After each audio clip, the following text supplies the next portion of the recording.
Welcome to episode 3 of Midlife Mojo. Today we're going to be building off of episode 2, where we talked about creating a personal vision of you at your best, where you are fit and flourishing.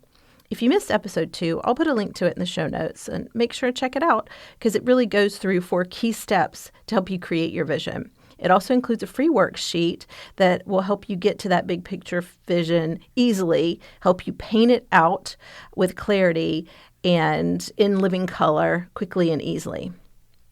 So now that you had your big picture vision for being fit and flourishing in mind, how do you get there? How do you take the steps to make that a reality so that you are able to step into that vibrant snapshot in real life? So today we'll be talking about some key things to consider and exploring potential strategies for how to give yourself the support you need to make it happen.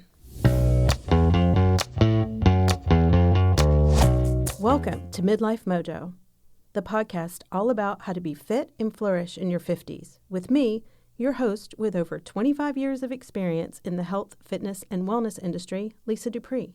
We'll be talking about all the things that support living life to the fullest. Let's dive in.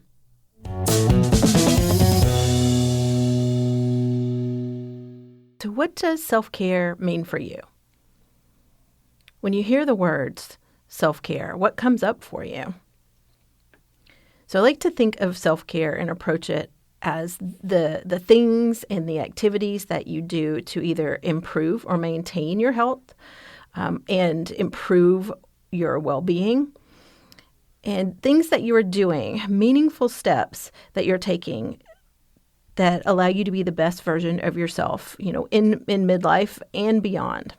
Coaching successful professionals as well as teaching undergraduates health, along with my own journey of 50 plus years for my own health, I've really found that self-care kind of comes down to things that fall into 3 big buckets. The first being mindset, how you think about caring for yourself and how that manifests or doesn't manifest for that matter.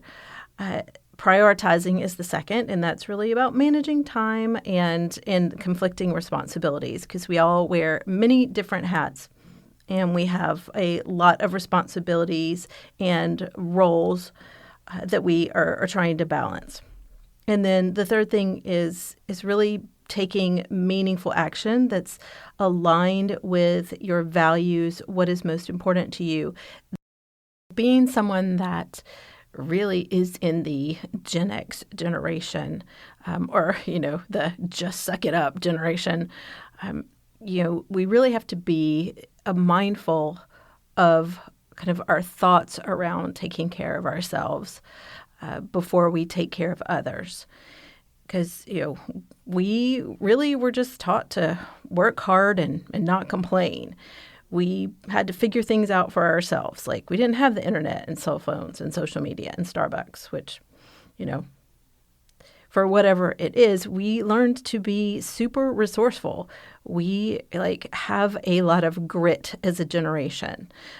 It's just like individual, realist, no BS. So it's like, you want something done, you just do it. We didn't complain. So you need to handle your crap. And so, with our habits and things like this, and I'm speaking for myself here, there were times where, you didn't feel good. You were sick. You just sucked it up. You went to work because you had to. You got up, you went to school because you had to. You just did what you needed to do. You went out drinking, had a great time. You woke up in the morning terribly hungover, you jumped in the shower, you put your clothes on, you went into work. You didn't call in sick. You didn't complain about it. You're just like, oh yeah, we just do what we do. And so for us, in this generation, just having that grit and that resilience is very helpful when it comes to being able to accomplish your goals. But the mindset, sometimes when it is applied to self-care, can really leave us lacking. So I think it's worth taking a moment or so to just kind of think about what are some of the misconceptions that we may have when it comes to self-care, just based on kind of where our mindset is. So one of the misconceptions that comes up pretty frequently when I'm talking with my coaching clients or just hanging out with friends is that self-care only involves like treating yourself or pampering yourself. And while it absolutely can include those things, and those are important to include, it goes deeper than that. So, treating yourself to a massage or your favorite, dessert or something like that.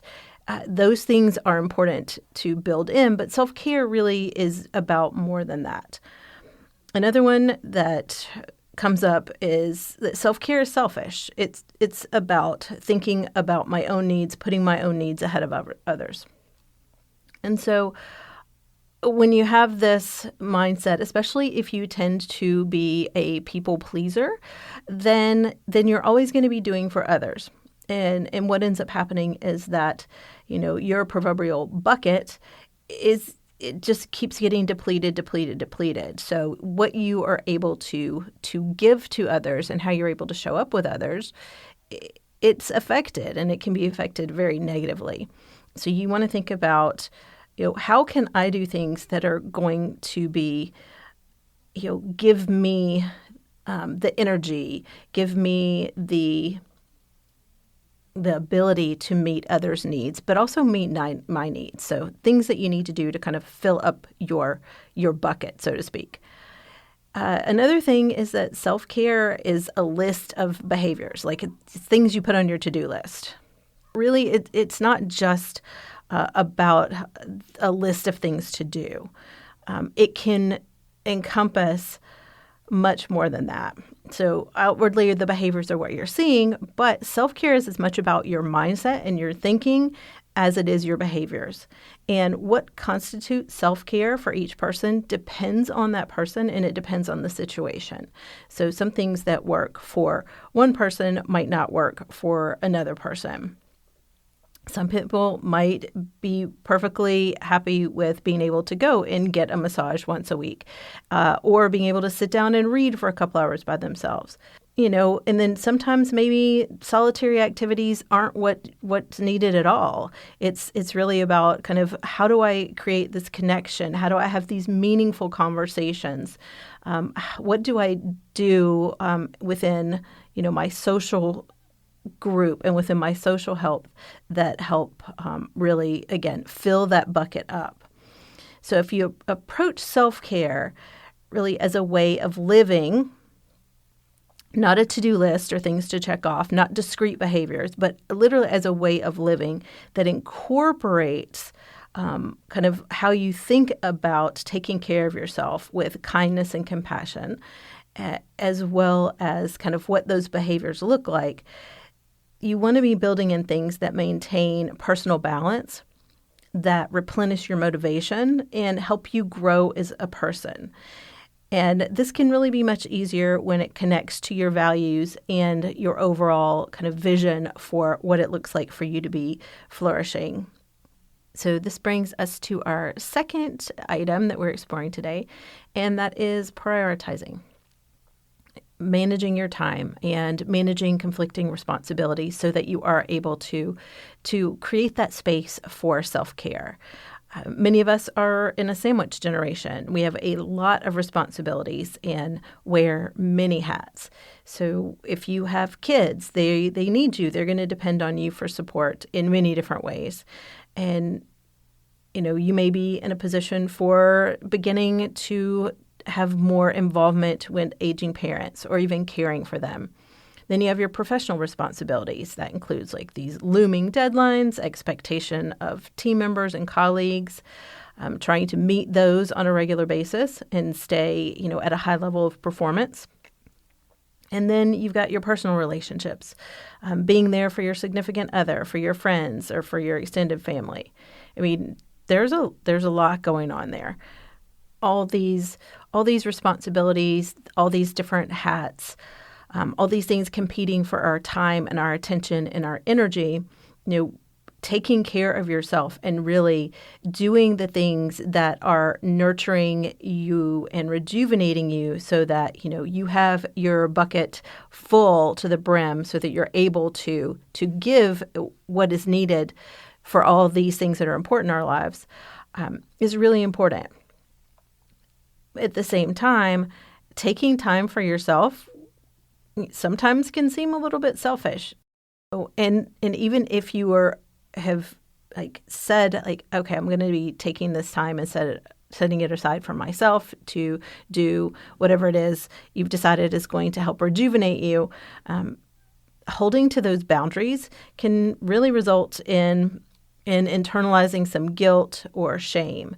So these feelings of guilt, it comes up from conflicting values. So if you value your health, but you also value helping others, sometimes that's going to create some conflict. If you have the value of being kind and nurturing, and you are used to nurturing and showing that kindness to others, sometimes it just doesn't feel as comfortable to show that same compassion, nurturing, and kindness to ourselves. So kind of being aware of what your responsibilities are and kind of where there's some conflicting values and conflicting responsibilities can go a long way in being able to figure out, okay, how can I make this work for me? And then that brings us to the last big item, which is taking meaningful action. And so when I talk about taking meaningful action, that is really about creating things for yourself, for your self-care that are going to give you the most impact. So self-care doesn't have to be a big involved production. It doesn't have to take a ton of planning or a lot of time. Because let's be realistic, we don't always have hours and hours to carve out and just do something that we want to do. And if we do, that's fantastic. Let's take advantage of that and be clear about what's the benefit that this is going to bring to me or to you, to yourself, and then what's the benefit that it's going to bring to others, and be able to clearly communicate that.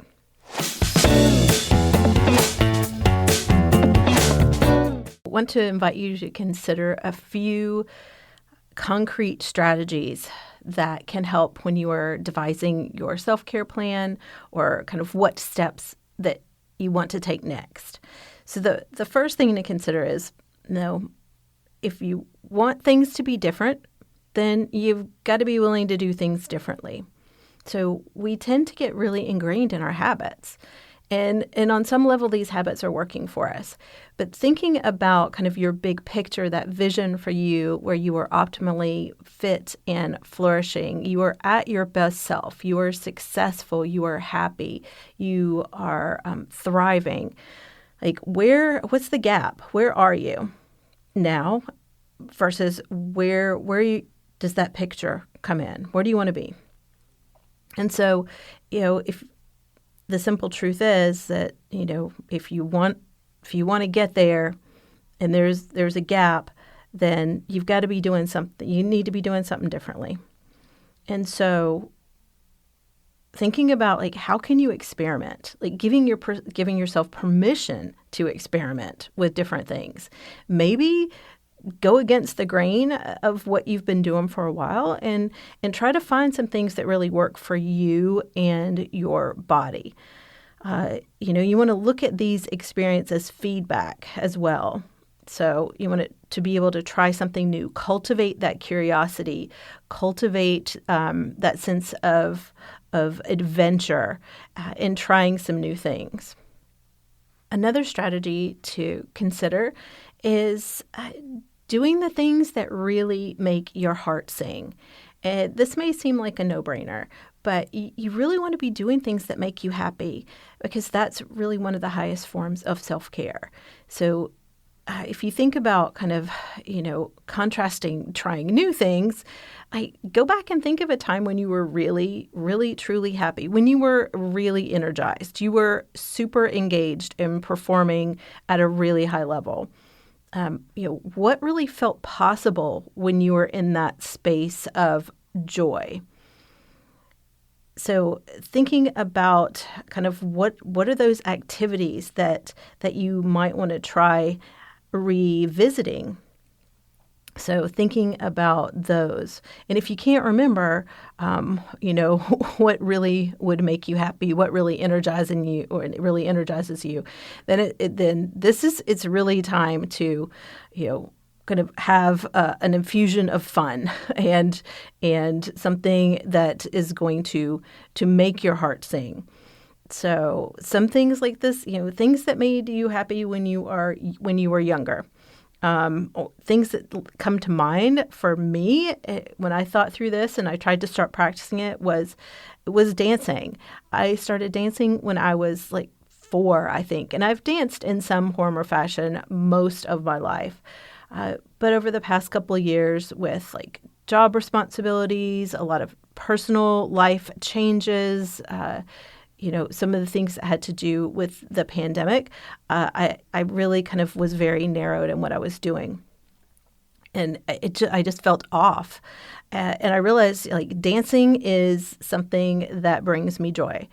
Like sometimes I do it well, sometimes I do not do it well, but I always feel better after doing it. It's a way of expressing myself through movement, but it also speaks to me emotionally and physically. So it is a wonderful form of self-care. So I've made time and cultivated opportunities to be able to do more of that, because it's really really important way that I've found that helps renew and recharge my spirit. So thinking about what is something that can renew you, what can really recharge you, and then aim to do that at least once a week or so, if not daily. And then the last strategy I'll talk about today is aiming for completion. Aiming for progress, not perfection. So we're all a work in progress. Self-care is not a one and done. It's not one specific thing. It is a practice. A lot of times we tend to want to do things perfectly, or we want to do them really well, and we compare ourselves to others. We looking at kind of critiquing what other people are doing, and then we critique ourselves. So we don't want to get into that place of comparing and despairing. And we also don't want to waste a lot of time and energy trying to do it, perfectly right and get everything right. So this concept really is about giving yourself permission to be okay with being a work in progress.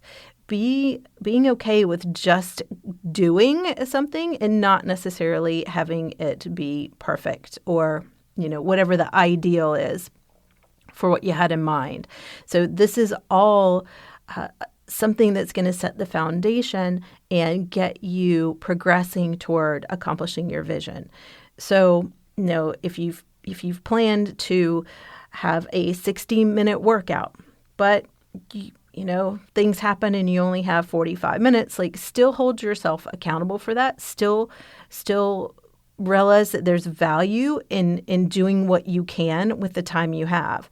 So, go and get your workout in for 20 or 30 minutes. So some is better than none, and more is better than some, but it doesn't always have to be more.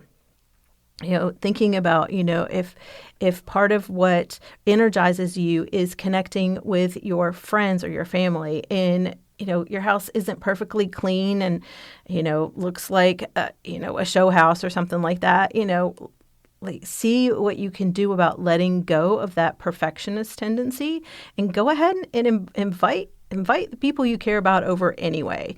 What you're going to remember and what they're going to remember, I can guarantee you is how often you laughed, what you talked about, just being able to be there and enjoy each other's company. Like, nobody's going to remember like how clean your kitchen was, or, if the grout in your bathroom was a little bit dingy. Like, nobody's going to remember that stuff. So releasing the need to compare, be perfect, it really opens up the space for exploration. And that's where the fun, the joy, and the rejuvenation and the energy is going to come from.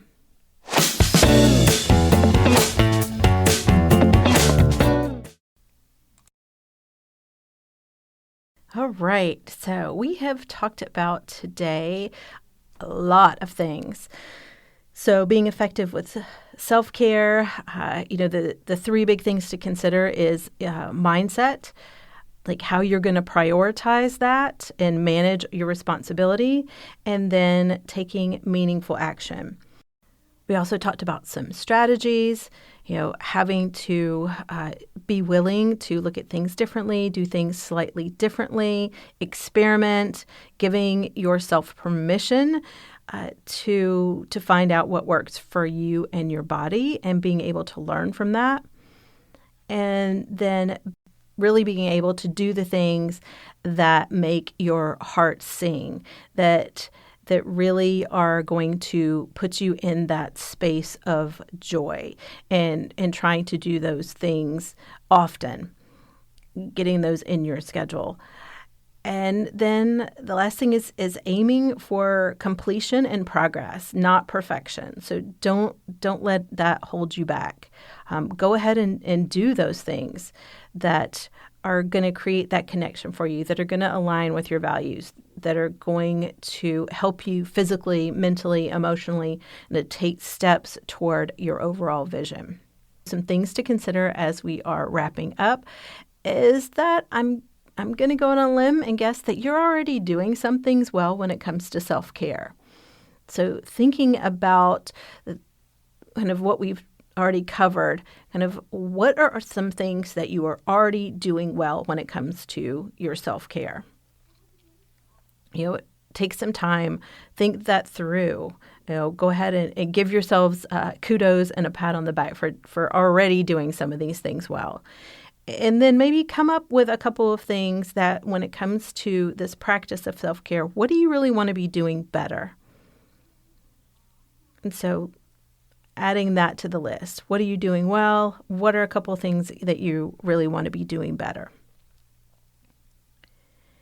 And then thinking about an action that you can take over the next week. So what are you willing to commit to?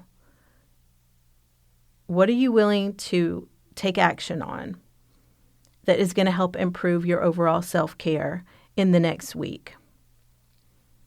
And then kind of stretching that out a little bit more into like over the next month. What are some other things that you can do, that you can build in, or that you can try, or you can experiment with that are going to improve your self-care over the next month? And then the last thing would be to kind of think through, like, what kind of support do I need to make this happen? What needs to be put in place so that I can make this happen for me? So those are things to consider. So what you're doing well, what are some things you want to be doing better, what's something you can do within the next week, and then expanding that out over the next month. And then kind of really thinking through what support you need. All right. That brings us to the end of the episode. Thank you very much for listening. I hope this has been helpful for you. Until next time, keep your mojo rising.